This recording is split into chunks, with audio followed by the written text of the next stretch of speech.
أعوذ بالله من الشيطان الرجيم.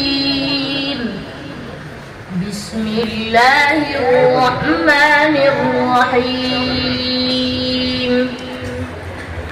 خلق الإنسان من نطفة فإذا هو خصيم مبين.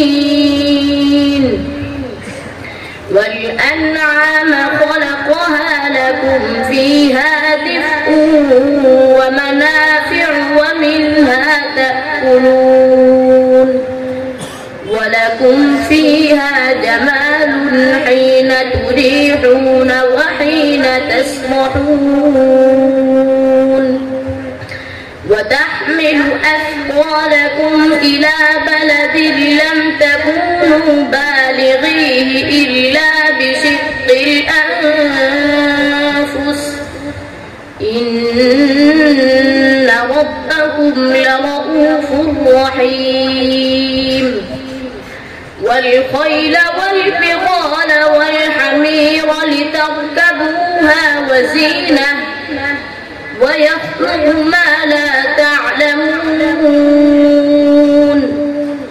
وعلى الله قصد السبيل ومنها جائر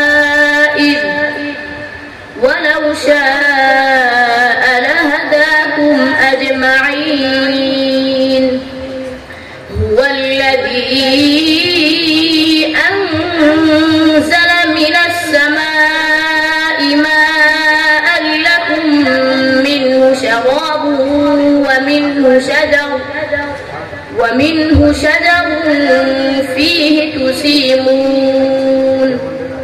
ينبت لكم به الزرع والزيتون والنخيل والأعناب ومن كل الثمرات إن في ذلك لآية لقوم يتفكرون. صدق الله العظيم.